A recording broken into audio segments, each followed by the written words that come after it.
নম কল্যাণ শান্তি যুগে যুগে নমো সর্বদা তো কল্যাণ বসুমতী গৌরী ঋষি মৃত্যু যারা মৃত্যু আগমনী নমো দেন তো এটা জোড়াতে হবে তোমাদের কাছে থাকলে তো ভালো হতো। এ মুসলমান বাবাজিরা ভাইরা আমার, এ নওজোয়ান তরুণেরা পান পান বন্ধ করেছে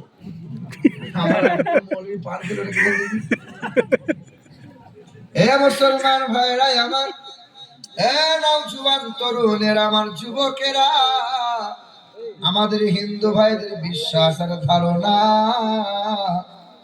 যে বিদ্যার মালিক সরস্বতী, রুজির মালিক হলো লক্ষ্মী, লোহা লক্করের মালিক হলো বিশ্বকর্মা। কিন্তু বেদে লেখা আছে পৃথিবীর জমিনে, আসমান জমিন বলো, বিশ্ব ব্রহ্মাণ্ড বলো, নীল গগনের মালিক বলো, বলো এক জুনা, না দ্বিতীয়াম না তৃতীয়াম চতুর্থ না পচ্যুতি। ও নমো ব্রহ্মাণ্ড প্রভাসিত নম কল্যাণ শান্তি যুগে যুগে নমো তিনি হবেন বিশ্ব ব্রহ্মাণ্ডের মালিক, তিনি হবেন আসমান জমিনের মালিক। তিনি কখনো খান না, তিনি কখনো ঘুমান না, যার কোনো বিবি নাই বাচ্চা নাই, তিনি কখনো জন্ম নেন নাই, তিনি কখনো জন্ম দেন নাই।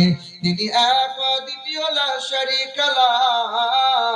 আল্লাহ বলে আমি এক আল্লাহ, আমার সঙ্গে অংশীদার চলে না। আমি মালিক আল্লাহ, কখনো ঘুমাই না। আল্লাহ নবী মুসা বলে আল্লাহ আপনি কি কখনো ঘুমান না?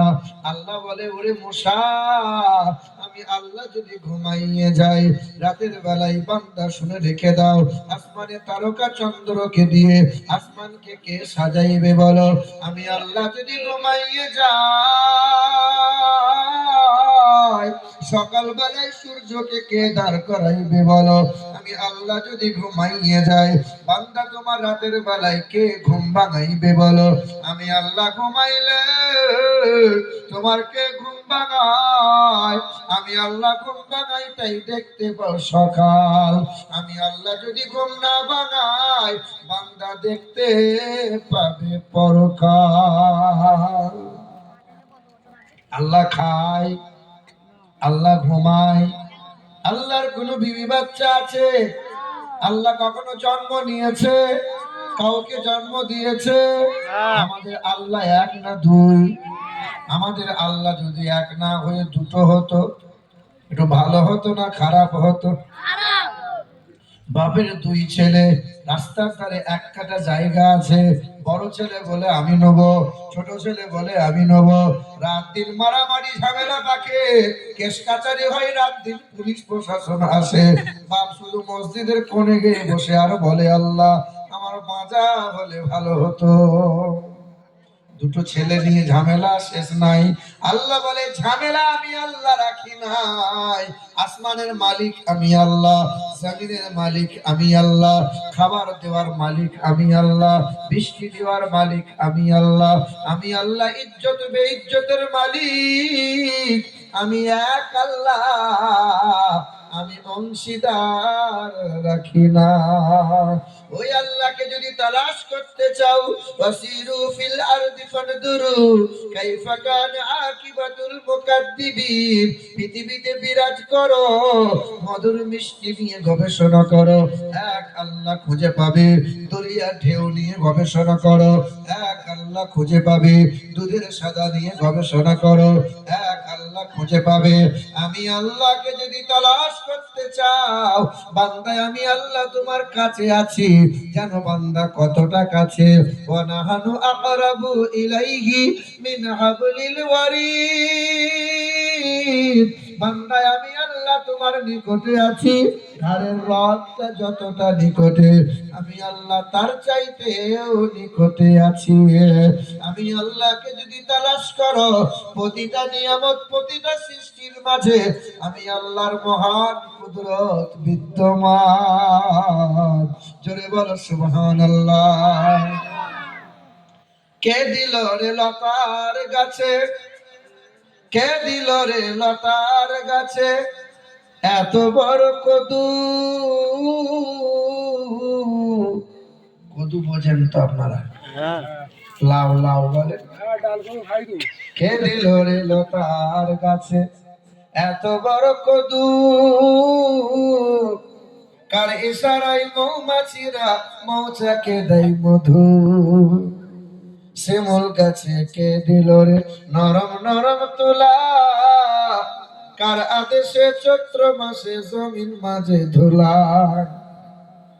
আখের ভিতর কে দিল রে রস যে চমৎকার? আরে ঝিনুক মাঝে কে দিল রে মুক্তা মনির হার?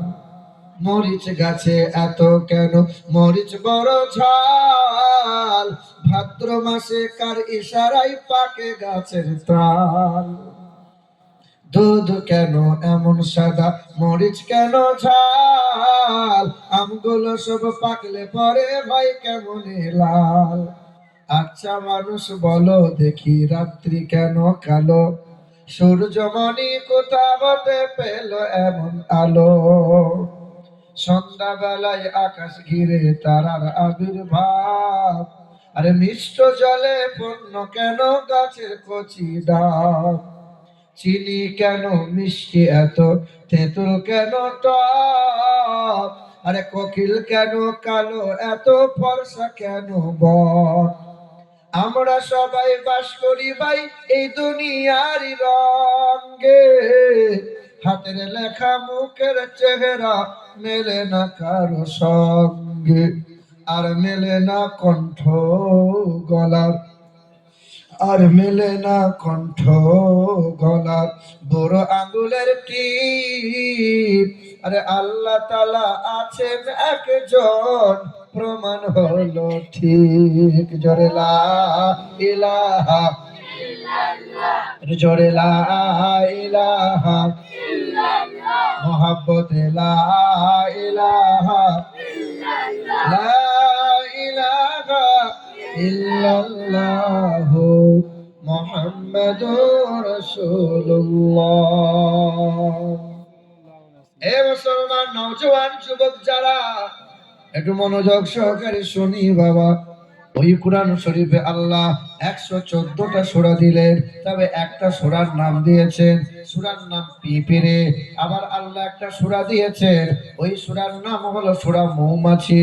আবার আল্লাহ একটা সূরা দিলেন, ওই সূরার নাম হলো সূরা মাকড়সা।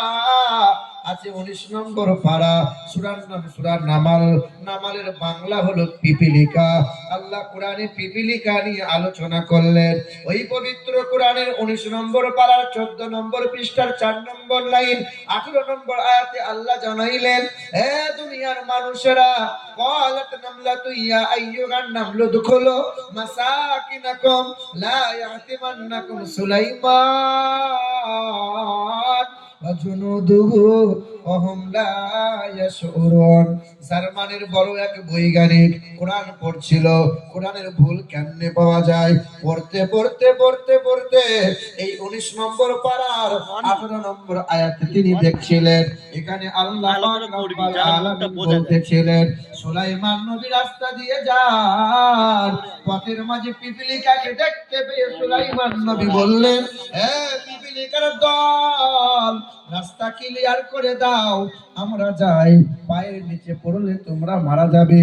সুলাইমান নবী বলল, পিপীলিকার দল রাস্তা ক্লিয়ার করে দিল।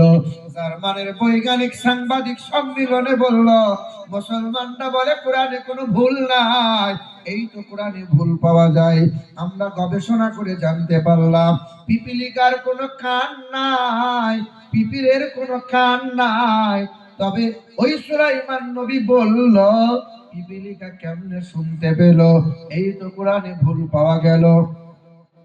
জার্মানের বৈজ্ঞানিক ডক্টর উইলসন 1 বছর 2 বছর নয়, 12টা বছর এই পিপিলিকা নিয়ে গবেষণা করলো। 12 বছর পরে ছুটে এসে কোরআনটা চমা দিল। ওই কোরআনটা বুকে আঁকড়ে নিল। সাংবাদিকরা ছুটে এসে জিজ্ঞাসা করলো, কেন কোরআনটা বুকে নিয়ে চমা দিলে? কেন এই কোরআনটা পড়ে তুমি কালেমাটা পড়ে নিলে?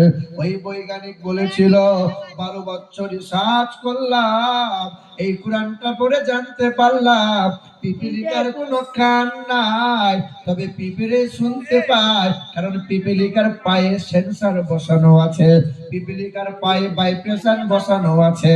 এই পিঁপড়ে সব শব্দ শুনতে পায়, কান দিয়ে নয়, পিঁপড়ে শুনতে পায় পায়ের মাধ্যম দিয়ে। আমরা কোরআন চুমা দিলাম, এই কোরআনটা বুকে আঁকড়ে নিয়ে কালেমা পড়ে ইমানদার হয়ে গেলাম। হবে না? নারে তাকবীর, আল্লাহু আকবার, নারে তাকবীর, আল্লাহু আকবার। পিছনের লোকরা বলে না, পার্টির মিছিল বলে তখন তো বলতে হয় না, তখন তো ভেঙে দাও, গুড়িয়ে দাও। এ বাবা, সকলে একটু মহাব্বতে বলা যাবে না? নারে তাকবীর, আল কোরআনের আলো ঘরে ঘরে গেল। জীবন ভর তো শুধু ঘরে ঘরেই জ্বালালে বাবা, বাজারে কে জ্বালাবে? সব জায়গায় জ্বালাতে হবে কোরআনের আলো। শুধু ঘরে না, সব জায়গায়। সব জায়গায় বলো, সব জায়গায় জ্বালো আল কোরআনের আলো, সব জায়গায় জ্বালো আল হাদিসের আলো, সব জায়গায় জ্বালো। ইসলাম জিন্দাবাদ, নারে তাকবীর, আল্লাহু আকবার, নারে তাকবীর, আল্লাহু আকবার। অসুবিধা হচ্ছে নাকি? না। আমার পরে আর হুজুর আছে না? নাই না, আরেকটা আছে। হ্যাঁ, নাই মানে তাবারও হুজুর নাই। হ্যাঁ, এ মুসলমান নওজোয়ান, খুব মনোযোগ সহকারে শুনে। ওই কোরআন শরীফে আল্লাহ একটা সূরা দিলেন, সূরার নাম মৌমাছি। আছে 14 নম্বর পারার 13 নম্বর পৃষ্ঠার 69 নম্বর আয়াত, 9 নম্বর লাইন। আল্লাহ পাক আরবিতে বললেন নাহাল, নাহালের বাংলা হলো মৌমাছি। আল্লাহ পাক পবিত্র কোরআনে জানাইলেন, ওই মৌমাছির দিকে লক্ষ্য করো। মৌমাছি নিয়ে গবেষণা করলো যারা, ছুটে এসে কালেমা পড়ে ইমানদার হলো তারা। আমেরিকার বড় এক ডাক্তার এই মৌমাছি নিয়ে গবেষণা করলো। আমেরিকার মৌমাছি কিংবা বাংলার মৌমাছি, এই মৌমাছি গাছে ডালে ঘরের কোণে বাসা তৈরি করে। এক একটা মৌচাকের ভিতরে 25 থেকে 30 কেজি করে মধু থাকে। এত ওজনওয়ালা বাসা, বলো গাছের ডালে কেমনে ঝুলে থাকে? মৌমাছির রস পড়ে না, মধু গড়িয়ে যায় না, এত ওজনওয়ালা চাক কেমনে ঝুলে থাকে? নাট নাই, স্ক্রুপ নাই। বলো বান্দা, এত ওজনওয়ালা বাসা কেমনে ঝুলে রয়? মৌমাছির মাথায় এ বুদ্ধি কে দেয়? আল্লাহ। আমি আল্লাহ ওই মৌমাছিকে এমন করে বানাইলাম, মৌমাছি না পাক খাবার খায় না, মৌমাছি গন্ধ জায়গায় বসে না, মৌমাছি গন্ধ ফুলে বসে না। তবে আর একটা মাছি আছে, ওই মাছিকে তোমরা যারা বলো গুয়ে মাছি, কি বলে? কানা মাছি। আবার কেউ কেউ কি সব বলে না, ওই মাছিকে কি মাছি বলেন? কেউ বলেন কানা মাছি, কেউ আবার বলে গুয়ে মাছি। ওই মাছি তাও মাছি, আর ওই মাছি সে হলো মৌমাছি। তবে গুয়ে মাছির স্বভাব হলো মিষ্টির হাঁড়িতে বসা। সুযোগ পেলে পায়খানায় বসবে তারা, সুযোগ পেলে আপনার শরীরে বসে তারা। এই গুয়ে মাছির স্বভাব হলো যেখানে সুযোগ পাবে সেখানেই বসবে। কিছু মুসলমান স্বভাব নিল গুয়ে মাছির মতো, জলসার মজলিসে বসে, আবার মজলিস থেকে বেরিয়ে গিয়ে লটারি জোয়ার আসরে বসে। এই গুয়ে মাছির স্বভাব হলো নামাজ পড়বে, আবার মসজিদ থেকে বেরিয়ে গিয়ে বউকে বন্ধনের লোন আনার জন্য লাইনে দাঁড় করাবে। এদিকে লোক তো বন্ধন টন্ধন সব লেয় না, আছে আমাদের ওইদিকেও আছে বাবা। এই কিছুদিন আগে ঠান্ডার সময় একটু ঘরের দরজার কাছে বসে আছে, রোদ পোয়াচ্ছি, আর পাশের বাড়ি এক ভাবি ঠোঁট পালিশ, গাল পালিশ, আর কুচিয়ে শাড়ি পরে পেটটা বার করে কাঁধে একটা ব্যাগ নিয়ে এসে জিজ্ঞেস করছে, ভাবি কোথায় যাও? বলে ও পাড়ায় ষাঁড় আসবে। কে আসবে বলো? ষাঁড় বলছো নাকি? হ্যাঁ, স্যার বলো, লোকে মারবে যে ষাঁড়। আমি বলছি ভাবি কোথায় যাও? বলে ও পাড়ায় ষাঁড় আসবে। তখন বাড়িতে লোকটা কি করে, বলে ঘরে বসে বসে বিড়ি খায়। এ বাবা, দেখেননি বন্ধনের লোন যারা আনতে যায়, গ্রুপ লোন যারা করে, ওই একটা মাল মধ্যখানে বসে আর 10 জন মহিলা গোল করে ঘিরে বসে। এ তখন বলে, স্যার আপনি একটু আমাকে দেখেন, আপনি আমাকে দেখছেন না? মানে লজ্জাও নাই, শরমও নাই, হায়াও নাই। বলো, আরে গুয়ে মাছের স্বভাব নিল তারা, সুদের কারবার করে পেট মোটা করলো যারা। আল্লাহ বলে আমার নেক বান্দা বান্দি হবে তারা, সুদের কারবার করবে না যারা। আমার নেক বান্দা বান্দি হবে যারা, লটারির আসরে বসবে না তারা। আমার নেক বান্দা বান্দি হবে যারা, ছেলের বিয়েতে দাবি করে টাকা সোনা নেবে না তারা। আমার নেক বান্দা বান্দি হবে যারা, ব্যভিচার করবে না তারা। আমার নেক বান্দা বান্দিরা আমি আল্লাহর তরফ থেকে সালাম পাবে, হতাশা কখনো হবে না। আল্লাহ সালাম দিয়েছে না দেয়নি? এটা বলো না, আল্লাহ সালাম দিয়েছে না দেয়নি? পড়েননি? আত্তাহিয়াতু পড়েননি? আত্তাহিয়াতু লিল্লাহ ওয়াসসালাওয়াতু ওয়াত-তাইয়্যিবাত, আসসালামু আলাইকা আইয়ুহান নাবিয়্যু ওয়া রাহমাতুল্লাহি ওয়া বারাকাতুহু। আল্লাহ বললেন, নবী আপনাকে সালাম দিলাম, আপনাকে রহমত দিলাম, বরকত দিলাম। ওই দিন নবী বলেন, আল্লাহ 7 আসমান দেখাইলেন, আমি নবী দেখলাম। 7 জমিনটা দেখাইলেন, আমি নবী দেখলাম। আরশ কুরসি দেখাইলেন, আমি নবী দেখলাম। লওহে মাহফুজ দেখাইলেন, আমি নবী দেখলাম। সিদরাতুল মুনতাহা দেখাইলেন, আমি নবী দেখলাম। জান্নাত ও জাহান্নাম দেখাইলেন, আমি নবী দেখলাম। আমি নবীকে সালাম দিলেন, রহমত দিলেন, বরকত দিলেন। আমি নবী নব না? আপনারা নেক বান্দা বান্দিকে সালাম না দিলে এই সালাম নিয়ে বাড়ি আমি নবী ফিরব না। ওই দিন আল্লাহ বললেন, নবী আমার নেক বান্দা বান্দি দিগকে সালাম দেব, আপনি মন খারাপ যেন করিয়েন না। আল্লাহ বললেন, আসসালামু আলাইনা ওয়া আলা ইবাদিল্লাহিস সালিহিন। আমার নেক বান্দা বান্দিরা সালাম পাবে, কখনো হতাশা তারা হবে না।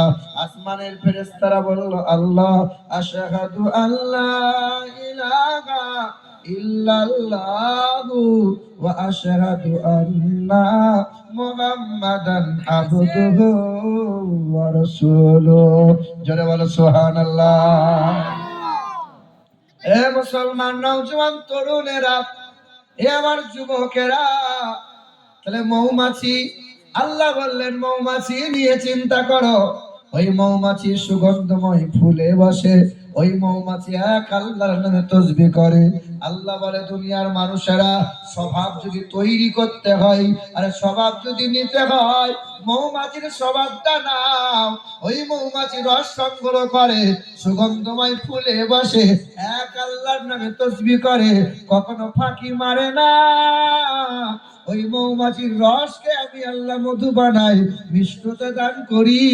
আর আমি আল্লাহ পাক ওই মধুকে মানব জাতির জন্য শিফা বানিয়ে দিই।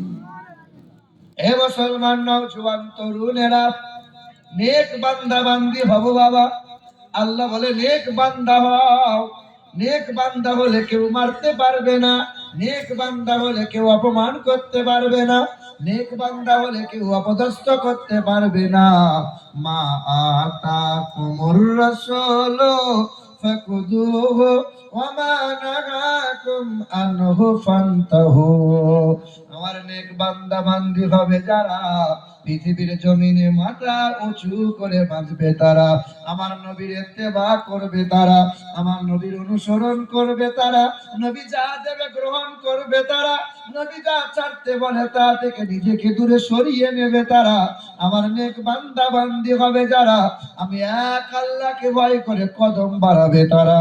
আমি আল্লাহর নেক বান্দা বান্দি হলো তারা, পৃথিবীতে কামিয়াবি হবে, পরকালে হাসতে হাসতে জান্নাতি যাবে। এই পৃথিবীতে মার খাচ্ছে কারা? বলেন না।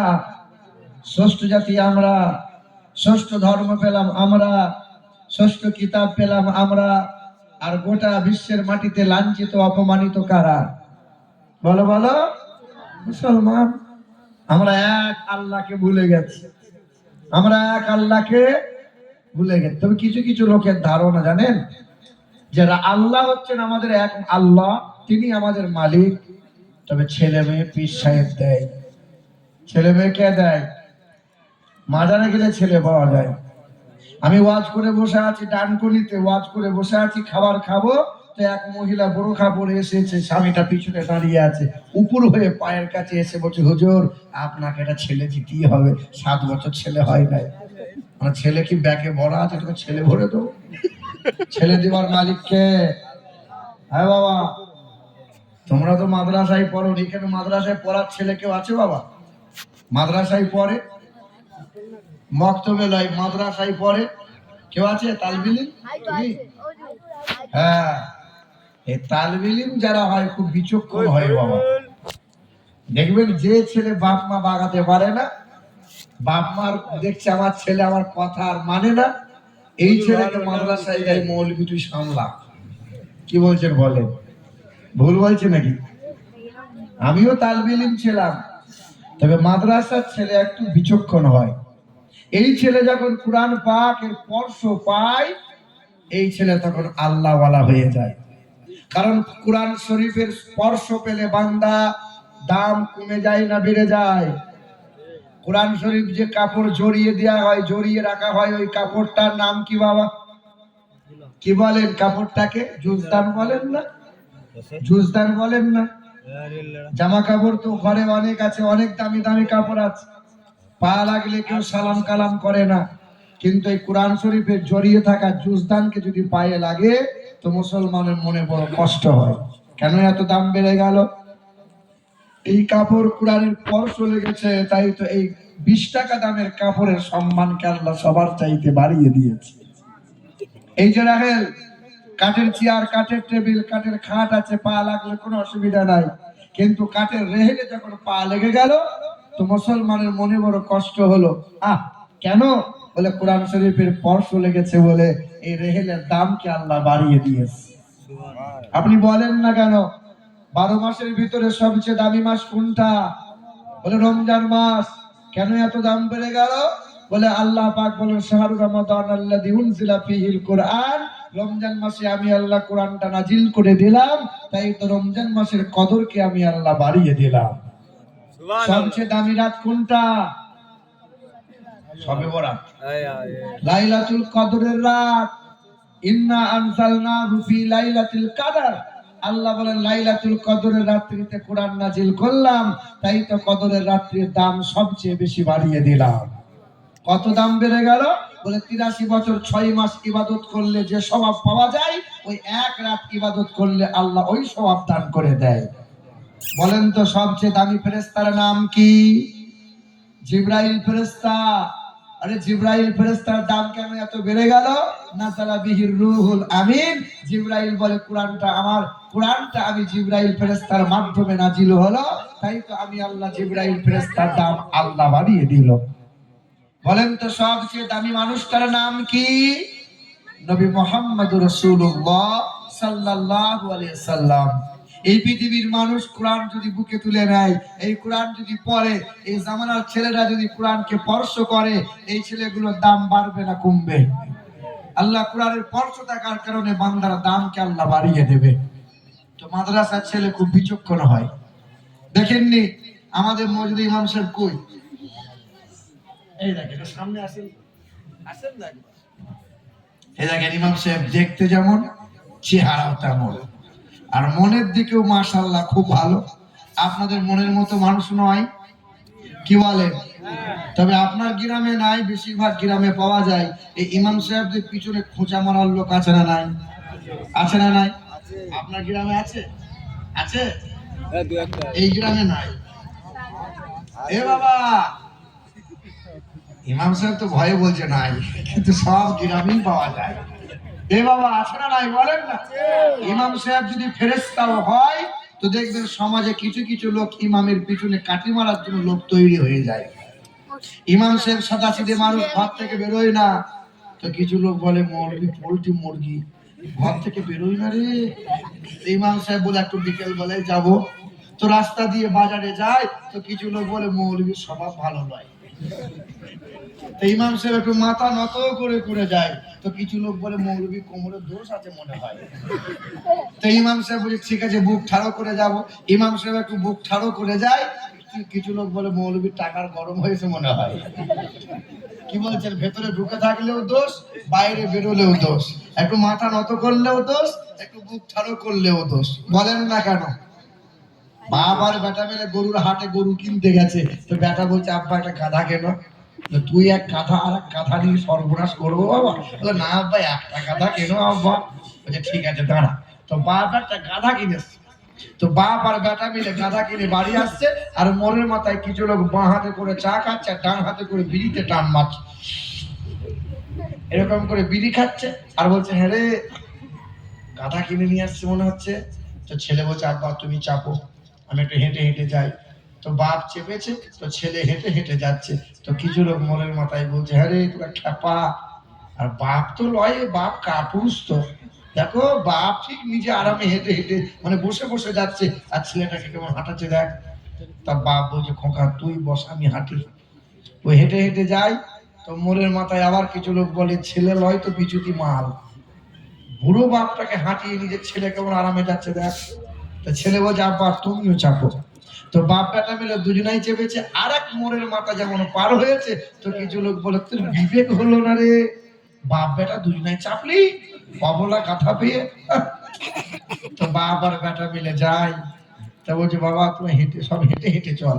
খালি পিঠে নিয়ে যাচ্ছে। গ্রামে ঢোকবা ঠিক মসজিদের সামনে ইমাম সাহেব বেরিয়েছে, কিছু মুসল্লি বেরিয়েছে। তো কিছু লোক বলছে হ্যাঁ তোরা খ্যাপা, টাকা দিয়ে গাধা কিনবো, গাধার পিঠে চেপে আসবো। তো দেখ ভাই চেপে এলেও দোষ, খালি পিঠে এলেও দোষ। বাপ চাপলেও দোষ, এই বেটা চাপলেও দোষ। এ বাবা কিছু লোক আছে না নাই? ভালো কাজ করবেন তবু নিন্দা করবে। কি বলে ভাইরা আমার? তো আমি একবার আমাদের মাদ্রাসার ছেলেরা বললো হুজুর একবার দীঘা নিয়ে চলুন না। একবার দীঘা লাল না সবুজ একবার দেখবো, কোনোদিন দীঘা দেখি নাই। তাই মাদ্রাসার ছেলে তো আমরা ঠিক আছে নিয়ে যাবো। তারা কয়েক বছর হয়ে গেল। তো কলকাতা ধর্মতলায় ভলভো বাসে বসে আছে, মাদ্রাসার ছেলেরা সব আছে। তো দেখবেন বাসের ট্রাকে অনেক সময় ওই সামনে ঠাকুরের ছবি টবি রাখে, মালা টালা দেয়, ধূপ টুপ দেয়, তারপরে ড্রাইভার গাড়ি স্টার্ট দেয় রাস্তাঘাটে যেন বিপদ আপদ না হয়। তাকে মাদ্রাসার ছেলে আমাকে খোঁজা মেরেছে, হুজুর দেখুন গোলমাল। কিরকম বলে দেখুন না একবার। ডান দিকে রেখেছে কালী ঠাকুরের ছবি, আর বাম দিকে রেখেছে খাজা বাবার মাজারের ছবি। এ মাল হিন্দু না মুসলমান? হ্যাঁ এটা বটে। তো মাদ্রাসার ছেলে তো একটু বিচক্ষণ হয়, হয় কি হয় না বলেন? খুব প্রেম তীক্ষ্ণ হয়। এ বাবা তো মাদ্রাসার ছেলে বোঝাই 60 বছরের এক মুরব্বী মানুষ, চাকরি নাই, বউয়ের কাছে আর সম্মান নাই। তো মনে মনে চিন্তা হয়েছে একটু মৌলবীর কাছে যাই। মৌলবী সাহেব মক্তবখানায় তালবিল গুলোকে লেখাপড়া করাচ্ছে, তো হাফেজ সাহেবকে খোঁচা মেরে আসি, দেখি প্রশ্নের উত্তর দিতে পারে কিনা। তো 60 বছরের মুরব্বী হাফেজ সাহেবের কাছে এসে আসসালামু আলাইকুম। হাফেজ সাহেব তাকিয়ে দেখি কে সালাম দেয়। এ সালাম তো মানুষের লয়। বলছে আরো ফাটিয়ে দেবে। কে? বলে আমি ছত্তরের বাপ। সামনে সামনে এসেছে, বলছে বাবা একটা প্রশ্ন ছিল। এই দেখে শোনো, বলে একটা প্রশ্ন ছিল। বলে কি প্রশ্ন? বলে আমি যখন ঘর থেকে বার হলাম তখন আমার ঘড়িতে বাজে 7টা। এখন এখন আপনার মাদ্রাসায় এসেছি, এখন আমার ঘড়িতে বাজে 9টা। বলো তো বাবা ক ঘন্টা সময় লাগলো? তা বলে 2 ঘন্টা সময় লাগলো। তা 2 ঘন্টা যদি আমার আসতে সময় লাগে, বলো হাফেজ সাহেব প্রশ্ন হলো আমার বয়স কত? হাফেজ সাহেব এটা আবার কোনো প্রশ্ন হলো? আপনার বয়স আপনি জানেন। তালবিলিম 12 বছরের ছেলে একটা ঠিক এইরকম সাইজের হবে। তালবিলিম খুব বিচক্ষণ। তো তালবিলিম নাকের ফোঁটা এরকম মুছে নিয়ে বলছে এই উত্তর আমি দেবো, আমার হুজুরকে অপমান করছে। ঠিক আছে তাহলে চাচা এই প্রশ্ন আমাকে করেন। তো তালবিলিম বলছে, বাবা তুই পারবি? যে হ্যাঁ পারবো, বলেন তো। বলে, বাবা আমার আসতে যদি 2 ঘন্টা সময় লাগে তাহলে আমার বয়স কত? তাই 12 বছরের তালবিলিম বলছে, চাচা আপনার বয়স এখন 60 বছর। তালবিলিম যে কি জিনিস এটা আমি শোনাচ্ছি। তো মুরব্বী চিন্তা করছে, সত্যি আমার তো বয়স 60, কিন্তু তালবিলিমটা জানলো কি করে? বলে, কি করে জানলি বাবা? বলে, না চাচা এটা আমি আপনাকে বলতে পারবো না, আপনার রাগ হবে। না বাবা একবার বল বাবা, কিচ্ছু মনে করবো না, একবার বল। তো 12 বছরের তালবিলিম বলে, চাচা রাগ করবেন না? বলে, না না রাগ কেন করবো, বল বাবা। তো 12 বছরের তালবিলিম তখন বলে, চাচা আমার বাড়িতে আমার একটা বড় ভাই আছে, ওর বয়স এখন 30 বছর। কত বছর? কত বছর? কিন্তু আধ পাগলা। কত পাগলা? কত পাগলা? হ্যাঁ, আমি বসে বসে হিসেব করলাম, আমার বড় ভাইয়ের বয়স যদি 30 বছর হয় আর হয় যদি আধ পাগলা, তাহলে ফুল পাগলা হলে বয়সটা কত হবে? কত হবে বলো? হ্যাঁ, তখনও চিন্তা করছে সব জায়গায় পাকামো করা যাবে, কিন্তু তালবিলিমদের সাথে পাকামো করা যাবে না। এ বাবা, তো তালবিলিম আমাকে খোঁচা মেরে বলছে, হুজুর এ মাল গোলমাল, এ হিন্দু না মুসলমান? দেখবেন অনেক বাসে এদিকে মাজারের ছবি উড়ে গেছে, ঠাকুরের ছবি উড়ে গেছে, থাকে কি থাকে না? দেখবেন। আমি চিন্তা করছি একে কি করে জানবো হিন্দু না মুসলমান। আমি নাম জিজ্ঞেস করি, বলে ভাই আপনার নাম? তখন বলছে আমার নাম হলো আব্দুল জব্বার। তো খাঁটি মুসলমান। তো ভাই তুমি 2 রকম মাল রেখেছো, কি ব্যাপার? তা বলছে আপনি বুঝবেন না, 2 রকম মাল রেখেছি। রাস্তাঘাটের ব্যাপার, আর দীঘার রাস্তায় এত গাড়ি ঘোড়ার চাপ, কখন যে পিছন দিক দিয়ে কে ঠুকে দেবে বলা খুব মুশকিল। 2 রকম রেখেছি, সামনেও দেখবে পিছনেও দেখবে। কথা বুঝতে পারছো? এ বাবা, ঠাকুর রেখেছি, খাজাও রেখেছি। ঠাকুর যদি গন্ডগোল করে দেয়, খাজা বাবা তো আছেই আছে। এইরকম বিশ্বাস রাখলে কি ইমান থাকবে বাবা? না। 2 নৌকায় পা দিয়ে কি জান্নাত মিলবে বাবা? না। হ্যাঁ, মুসলমান নওজওয়ান তরুণেরা, এই মুসলমান মার কেউ খাবে না, এক আল্লাহর প্রতি তাকওয়া রাখো, ভরসা করো। এক আল্লাহ, তিনি রুজির মালিক, তিনি হায়াতের মালিক, তিনি আসমানের মালিক, তিনি ইজ্জত বেইজ্জতের মালিক।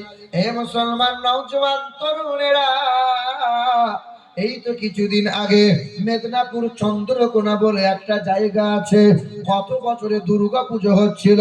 ওই দুর্গা পুজোর মণ্ডপে নবমীর দিন সকাল বেলায়, হ্যাঁ 26 বছর এক নওজওয়ান যুবক ছেলে, ডবল MA করা ওই নওজওয়ান ছেলেটা ঠাকুরের সামনে গিয়ে বসলো। বামুনটা এসে জিজ্ঞাসা করলো, বাবা তুমি এখানে কি করবে বলো? বলে, আমি MA পাস করেছি, আমি দুর্গাপুজোর মন্ত্র মুখস্থ করেছি, এবার থেকে পুজো করবো আমি, আর বামুন ডাকা লাগবে না। ওই দিন ব্রাহ্মণরা বলল, খেপা মণ্ডপে পূজা অর্চনা করবে তারা, ব্যানার্জি মুখার্জি জয়া চ্যাটার্জি ভট্টাচার্য হয় যারা, যোগ্য করে গলায় পইতে ঝুলিয়েছে যারা, ব্রাহ্মণ হয় যারা, উঁচু জাত তারা, পূজা অর্চনা মন্দিরে পা রাখবে তারা, দাস কামার কুমার যারা, নিচু জাত তারা, আর নিচু জাতেরা কখনো পূজা করতে পারবে না। ছেলেটার হাত ধরে বার করে দিল। ছেলেটার মনে বড় কষ্ট হলো, আমার ধর্মে উঁচু জাত নিচু জাত আছে, একটু মসজিদের সামনে দেখা যাবে ইসলাম ধর্মে কি উঁচু জাত নিচু জাত আছে?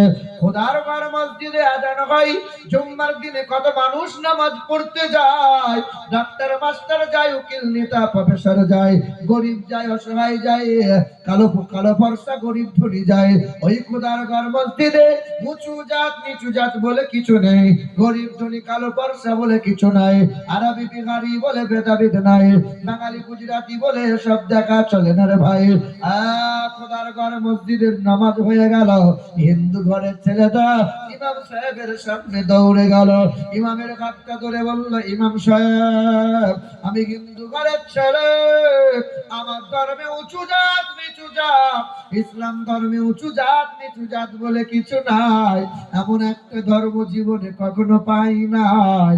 আমি হিন্দু ঘরের ছেলে, আমার মনে বড় তামান্না কোরআন পড়তে চাই, আমি কি কোরআন পড়তে পারবো না? ইমাম সাহেবের মাথায় হাত, হিন্দু ঘরের ছেলে হয়ে যদি কোরআন পড়তে চায়, আমার মুসলমানের নওজোয়ানরা কেন কোরআন তারা পড়ে নাই? কেন কোরআন পড়বে না? রাত দিন শুধু মোবাইলে খোঁচা মারে, রাত দিন।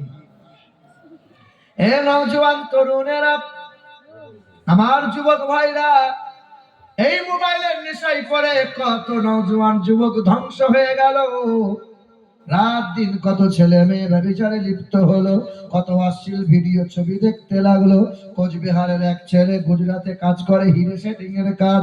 ওই ছেলে ফোন করে বলে, হুজুর এই মোবাইলের নেশায় পড়ে এমন কোন রাত নাই যে রাত্রিতে আমি গুনাহ করি না, গুনাহ করে করে জীবন যৌবন শেষ করে ফেলেছি। মালিকের দরবারে একটু দোয়া করে দেন, আল্লাহ যেন আমাকে মাফ করে দেয়, আল্লাহ যেন আমাকে সুপথ দান করে দেয়।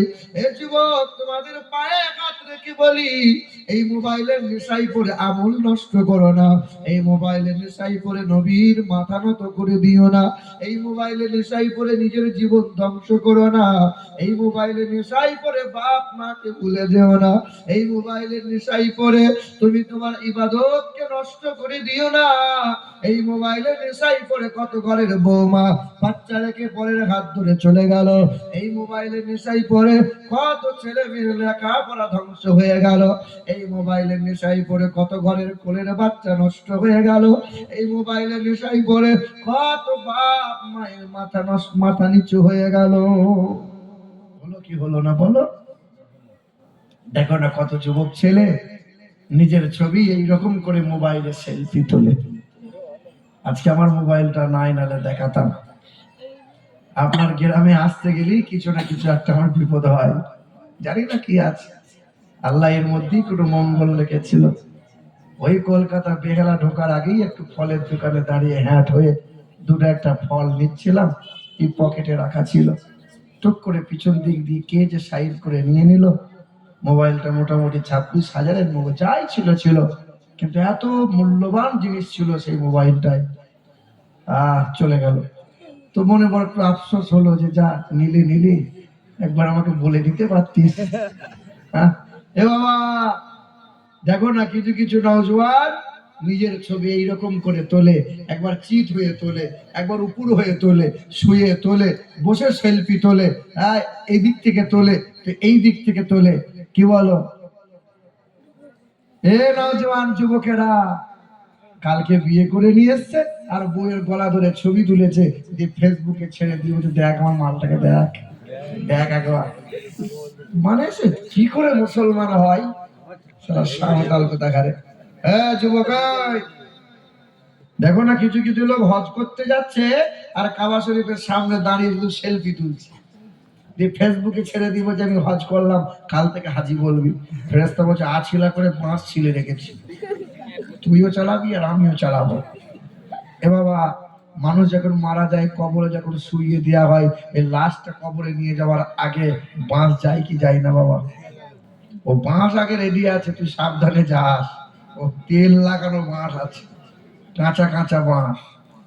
এ নওজোয়ান তরুণেরা, এ আমার যুবকেরা, ওই হিন্দু ঘরের ছেলে, ওই নওজোয়ান ছেলেটা রাত দিন আলিফবাতা শুরু করলো। রাতের বেলায় গোসল করে ইমামের কাছে এলো। ছেলে আমার পবিত্র হয়ে কোরআন তেলাওয়াত করতে লাগে। কয়েক মাসের ভেতরে কোরআন শরীফটা শিখে নিল। ওই কোরআন রাতের বেলায় গুনগুন করে পড়লো। হিন্দু সমাজের মানুষেরা জানতে পারলো আমার ঘরের ছেলেটা কোরআন পড়ে। ছেলেটার বিরুদ্ধে নালিশ করে দিল, পঞ্চায়েতে বসে গেল, বিচার হচ্ছিল। নেতা মেম্বাররা বলে দিল এলাকা থেকে বার করে দাও। এই হিন্দু ঘরের ছেলে হয়ে কোরআন পড়বে কেন? হিন্দু ঘরের ছেলে হয়ে নবী নবী করবে কেন? ওই দিন ওই ছেলে মুচকি হেসে বলল, আমি MA পাস করেছি, আমি M.Com B.Com করলাম, আমি এই বেদ কোরআন পড়া জানলাম। তবে বেদ কোরআনে একবার দুইবার নয়, 4 বেদে নবীজির গুণগান 71 বার করা হয়। ওই মহাত্মা গান্ধী মারা গেল। মহাত্মা গান্ধী মৃত্যু হওয়ার আগে 16 দিন আগে একটা চিঠি লিখে দিয়ে গেল। ওই মহাত্মা গান্ধী বলে গেল, পৃথিবীর জমিনে পশ্চিম আকাশে এক নূরের আবির্ভাব হবে, যার নামের প্রথম অক্ষর হবে ম, শেষের অক্ষর হবে দ, মাদা বাতি ইত্যাদি বাদাকারন্তে। পৃথিবীর জমিনে তিনি হবেন জগৎগুরু, তিনি হবেন বিশ্বের মহান নেতা। কোন মানুষ যদি ওই মহামানবের আদর্শ চরিত্রটা গলায় ঝুলিয়ে নিতে পারে, পৃথিবীর জমিনে কেউ কোনোদিন এই জাতির প্রতি আঙুল তুলতে পারবে না। ভাইরা আমার, মানবেন্দ্রনাথ বলে গেল, পৃথিবীর জমিনে learning of the Muslim Europe become the leader of modern civilization. পৃথিবীর জমিনে ইউরোপীয়রা সভ্যতার নেতা হতে পারলো একটাই কারণ, নবী মুহাম্মদের দেওয়া ইসলামিক শিক্ষা। জর্জ বার্নার্ড শ বলে গেল, I believe if a man like the great scientist or prophet sallallahu alayhi wasallam, আমি বিশ্বাস করি নবী মুহাম্মদ সাল্লাল্লাহু আলাইহি ওয়াসাল্লামের মতো এত বড় মহাবৈজ্ঞানিক পৃথিবীর জমিনে দুইটা হবে কিনা। কোন যুবকের কি জানা আছে যে সর্বপ্রথম যে চাঁদে গিয়েছিল সেই বৈজ্ঞানিকের নাম? কেউ বলতে পারো? বাহ, মানি ব্যাগটা নাই, তোমাকে 100 টাকা দিতাম। কি নাম তোমার বাপের নাম? কি? মিকাইল ইসলাম শেখ। বাহ, আল্লাহ পাক তোমার ভবিষ্যৎ উজ্জ্বলময় করুন। সঠিক বলেছে। এই পৃথিবীর জমিন থেকে সর্বপ্রথমে চাঁদে পা রেখেছিল ওই বৈজ্ঞানিক, আমেরিকার বড় বৈজ্ঞানিক। ওই বৈজ্ঞানিকের নাম হলো নীল আর্মস্ট্রং। চাঁদ থেকে ফিরে এলো, সাংবাদিকরা প্রশ্ন করলো, স্যার আপনি যে 1969 সালে জুলাই মাসের 20 তারিখে চাঁদে গেলেন, চাঁদে আপনি কি দেখলেন? বললেন, ওই চাঁদে কোনো অক্সিজেন নাই, চাঁদের মাটিতে কোনো উর্বরতা নাই, তবে ওই চাঁদে কালো রেখা, কালো দাগ দেখতে পেলাম। আমি নীল আর্মস্ট্রং বলে যাই, আজও চাঁদে দাগ আছে, কিন্তু 4 আঙ্গুলের ইশারায় চাঁদ দুফালা হলো। সেই বিশ্ব নবী মহান নেতা নবী মুহাম্মাদের চরিত্রে কোনো দাগ নাই। হিন্দুদের বেদে লেখা আছে, দ্বাদশাং সকল পক্ষস মাধবে মাসি মাধবাম জাতং দত্তা সাতু পুতরাং ভিতরৌ রুষ্ট মনুষ্য সম্ভালে বিষ্ণু যশাস গৃহে প্রাদুর্ভাবম মহাম সুমতং বিষ্ণু যশাস গর্ভমদত্ত বৈষ্ণবাম। কল্কি পুরাণ 2 নম্বর অধ্যায় 25 নম্বর শ্লোকে বলা আছে, পৃথিবীর জমিনে আসবেন একজন গুরু, তিনি একটা ধর্মের গুরু হবেন না, তিনি হবেন জগৎগুরু, তিনি হবেন বিশ্বের মহান নেতা, তিনি হবেন মানবতার বন্ধু, মানব জাতির কল্যাণকর্তা। আসবেন তিনি মাধব মাসে, আসবেন তিনি দ্বাদশ তিথিতে, আসবেন তিনি সাম্বালা শহরে মানে শান্তিময় শহরে, আসবেন তিনি 12 তারিখে সোমবারের দিনে শুভ সাদিকে। বাবার নাম হবে বিষ্ণু যশা, তারা বাংলা করলে হবে আল্লাহর দাস, আরবি করলে হবে আব্দুল্লাহ, মায়ের নাম হবে সুমতি, বাংলা করলে হবে সুন্দর মন সত্য প্রিয়া, আরবি করলে হবে আমিনা। ইন্দ্র যৌনা উপস্রোত নামে নরাশংসা ভবিষ্যতে। যিনি জীবনে কখনো কোনোদিন মিথ্যা বলবেন না, যিনি জীবনে কখনো কোনোদিন একটা আমানতের খেয়ানত করবেন না, যিনি জীবনে কখনো কোনোদিন কালো মানুষ বা ফর্সা মানুষ ভেদাভেদ রাখবেন না, কালো মানুষদের মুক্তির সূর্য হবেন, নারীর স্বাধীনতার অগ্রদূত হবেন, হাত বাসবান দিয়ে কাউকে কষ্ট দেবেন না। বেদের পাতায় লেখা আছে, নাম হবে তার মুহাম্মাদুর রাসূলুল্লাহ। নারে তাকবীর, নারে তাকবীর। হে মুসলমান নওজোয়ান তরুণেরা, ওই নেতা মেম্বাররা বলল, এই ছেলেকে এলাকা থেকে বার করে দাও। ছেলেটা উঠে গেল, কোরআনটা বুকে আঁকড়ে নিল। এই ছেলে হাসতে হাসতে বেরিয়ে গেল, মাথায় রাখলো টুপি, বুকে রাখলো কোরআন, 5 বেলা নামাজ পড়লো, 5 ওয়াক্ত নামাজ পড়ে, তাহাজ্জুদের নামাজ পড়ে।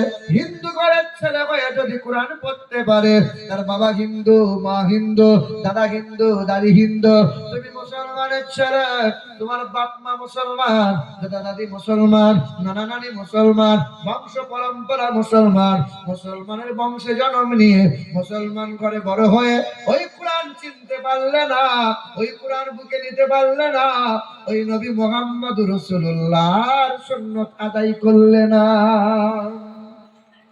পৃথিবীর জমিনে মার খাবে ইহুদি খ্রিস্টান। চুল কাটো তো ভেড়ার মতো, পেশাব করো তো কুত্তার মতো, খাবার খাই তো বেঈমানের মতো, পোশাক পরে তো ইহুদিদের মতো। কি গো বাবা, গরু ছাগল যখন খাবার খায় বিসমিল্লাহ বলে খাই, বলো না?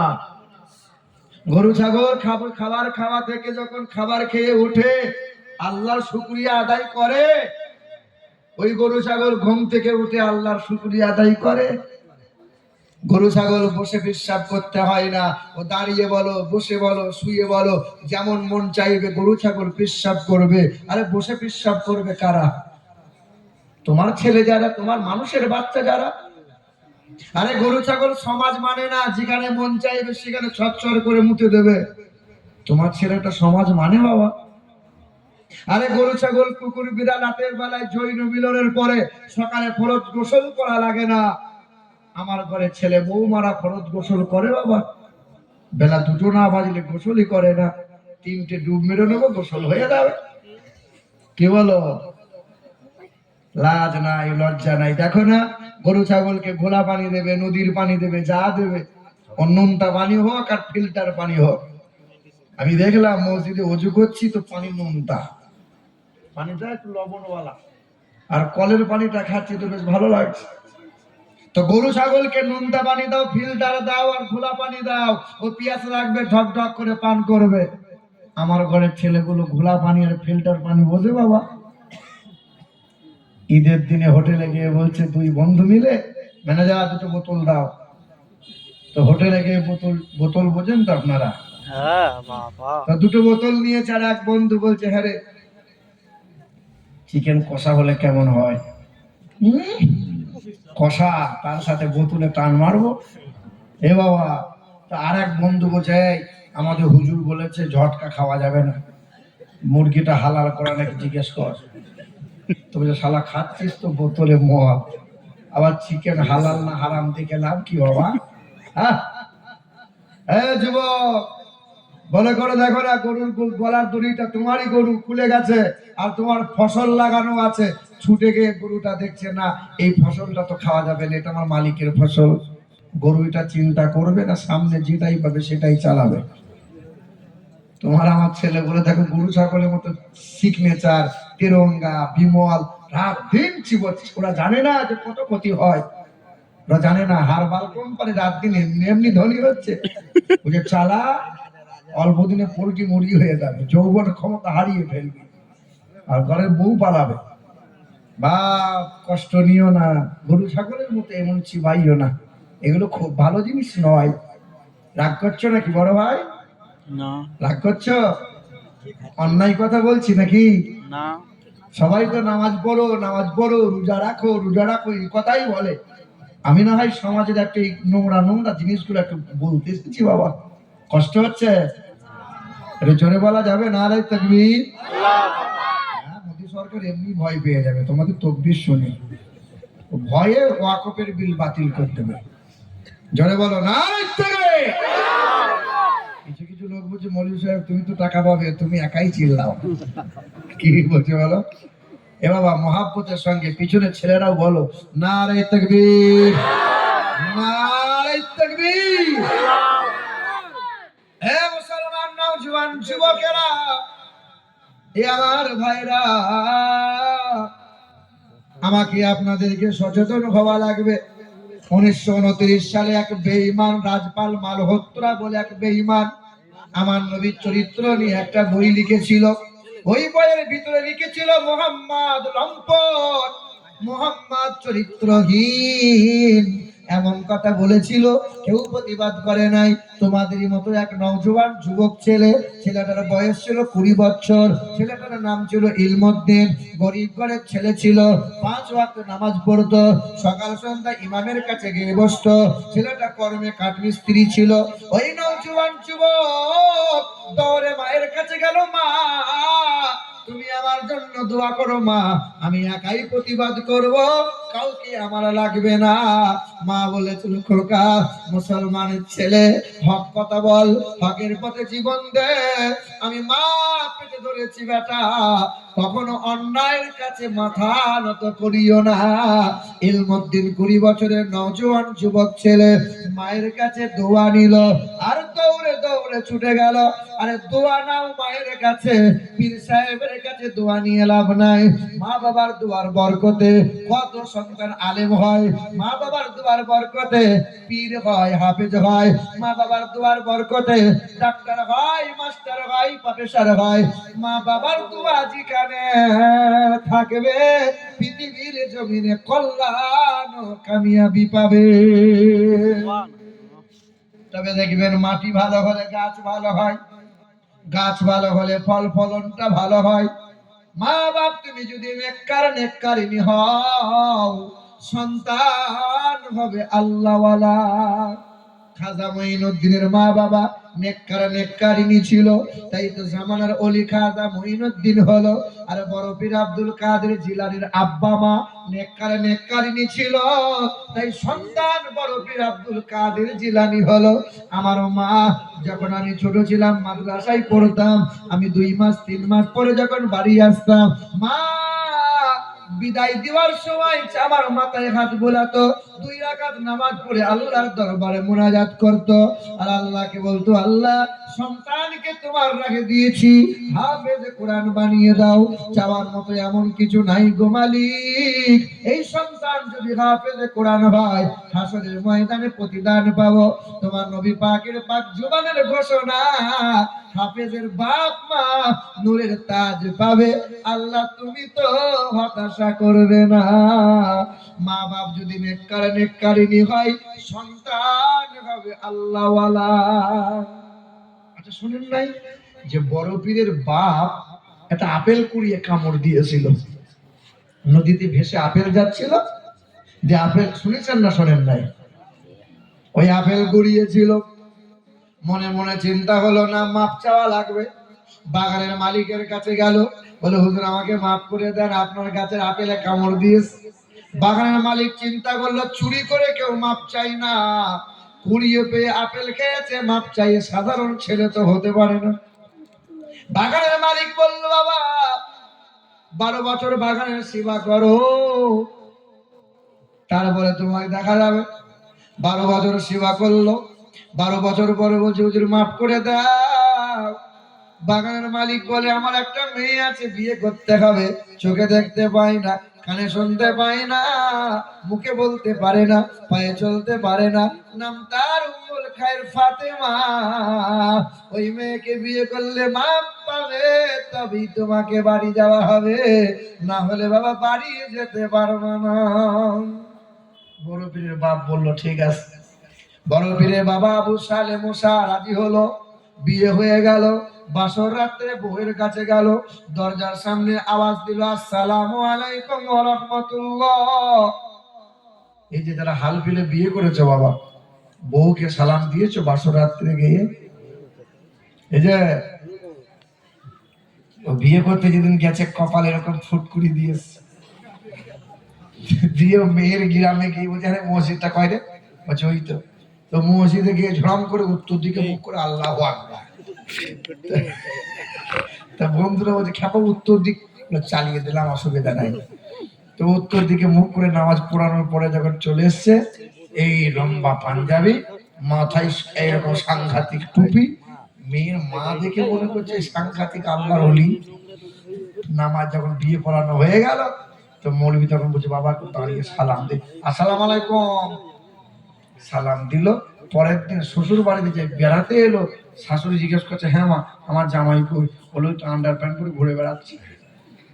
কালকে দেখে মনে হয়েছিল ফেরেশতার খালাতো ভাই, আর আজকে দেখে মনে হচ্ছে ইবলিশের চাচাতো ভাই। এ বাবা, আছে না নাই? সালাম দিয়েছো বাবা? বউদের সালাম দাও না? আরে ছেলে মেয়েগুলোকে সালাম দাও। যে বাড়িতে ছেলে মেয়েরা, বাচ্চা বাচ্চা ছেলেরা সালাম দিবা শিখবে, সেই বাড়িতে দেখবে রহমত আর শান্তি ধারা বর্ষণ হবে। আব্বা মায়ের কলিজা ঠান্ডা হয়ে যাবে।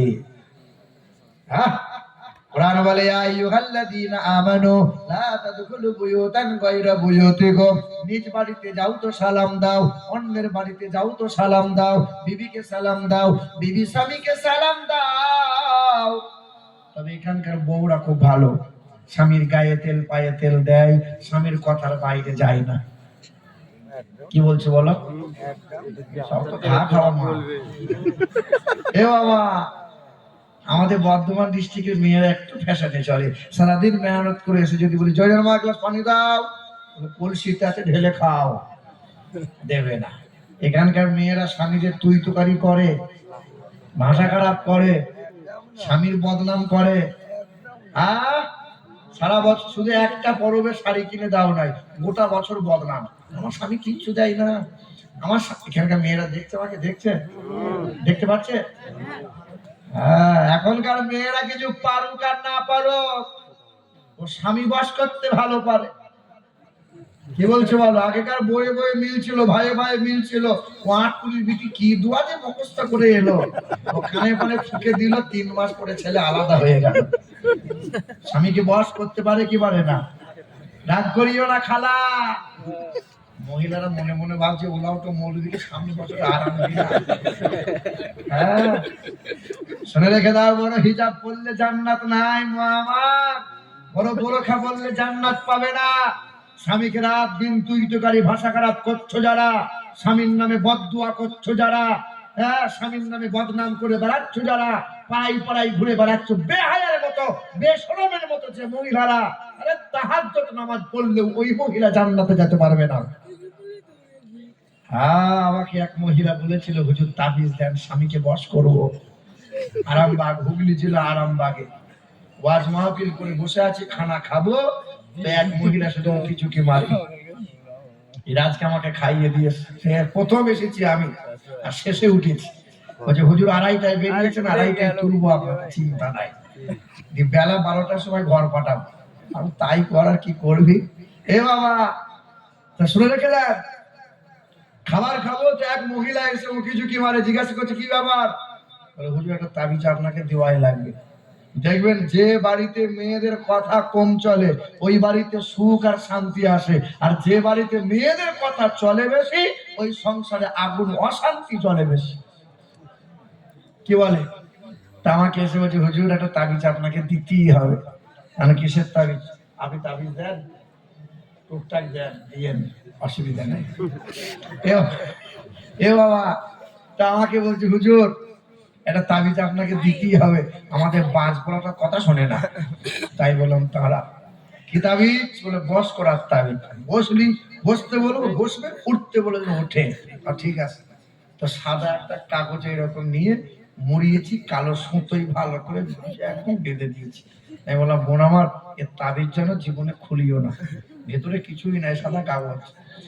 আমি তো জানি খুলে দিলি মাল গোলমাল, তাই বললাম বোন আমার এর তাবিজ যেন জীবনে খুলিও না, সাংঘাতিক তাবিজ।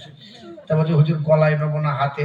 মানে হাতে নিতে হবে না, গলায় নিতে হবে না। যে রাখবো কোথায়? স্বামীর বালিশে রাখলে কেমন হয়? তার মানে বালিশে কি আগে রেখেছো? বলে মৌলবীকে যে 7 বার নিয়ে এসেছিলাম, কাজ হয় নাই, মানে এটা নিয়ে যাবো আর ফেল হবে, রাখবো কোথায়? তা আমি বললাম বোন আমার, এই তাবিজ স্বামী যখন হাট বাজার মাঠ ঘাট করে যখন বাড়ি ফিরবে, এই তাবিজ তুমি ছুটে গিয়ে মুখের ভেতরে ভরে দেবে। যতক্ষণ স্বামী ঘরে থাকবে ততক্ষণ মুখে তোমার ভেতরে তাবিজ ঢুকানো থাকবে, তাতে করে শক্ত করে টিপে ধরবে, যত টিপবে তত মোহাব্বত বাড়বে। 40 দিন পর আমাকে ফোন করে বলছে আসসালামু আলাইকুম। কে? বলে হুজুর আপনি তো পীর সাহেব। আমি কি করে বুঝলি? বলে আমার তাবিজে বিরাট কাজ। হুজুর আপনি যে তাবিজ দিয়েছেন, স্বামী আর গোলমাল করে না। আমি করবে কি করে? গোডাউনে তো তালা মেরে দিয়ে এত বুঝতে পারলেন? তোর মুখ তো আমি বন্ধ করি তাবিজ ধরে দিয়ে, দাঁতে করে টিপে যদি তাবিজ ধরে থাকে কথা বলতে পারবা? এ বাবা, তো যেখানে দেখবেন মেয়েদের কথা কম, সুখ শান্তি বেশি আছে। এই ঝামেলা আগে ছিল না। যেদিন থেকে মোবাইল নামক এই বালা এলো সেদিন থেকে বিবি স্বামীকে সন্দেহ, স্বামী বউকে সন্দেহ করে। কি বলছেন বলেন? আর বউ যে সাংঘাতিক জিনিস, এই মাইক ফাটিয়ে দিল বক্তা। আপনি হাফেজ সাহেবকে বলিয়েন না যে হুজুর ওরা যে বক্তব্য রেখে দিয়ে গেল আপনি দেন। তা হাফেজ সাহেব বললো আমি 2 ঘন্টা দিয়ে মাইক ফাটিয়ে দেবো। পারবে কি পারবে না? পারবে কি পারবে না? হাফেজ সাহেবকে বলিয়ে তো যে বয়স বিয়ে হয়ে যেতাম না। বাবা, এই হাফেজ সাহেবকে বলিয়েন তো 2 ঘন্টা যে আপনি মাইক ফাটিয়ে বক্তব্য দিলেন, একটু বইয়ের সামনে 5 মিনিট ভাষণ দিয়েন তো দেখুন। বহু সাংঘাতিক জিনিস। আমার মা বোনরা রাগ করিও না খালা। বাবা, মর্যাদা আল্লাহ মেয়েদের বেশি দিয়েছে না পুরুষদের? পুরুষদের, মেয়েদের। আল্লাহ নবী বলেন যে ঘরে কন্যা ভূমিষ্ঠ হয়, মানে মেয়েদেরকে একটু কষ্ট দিলাম, একটু খুশি হয়ে যাও। দেখেন আল্লাহ রাসূল বলেন যে বাড়িতে মেয়ে কন্যা ভূমিষ্ঠ হয় ওই বাড়িতে আল্লাহর রহমত বর্ষণ হয়। আল্লাহ নবী বলেন যে বাড়িতে কন্যা ভূমিষ্ঠ হয় ওই বাড়ির বাপ মা যেন মিষ্টি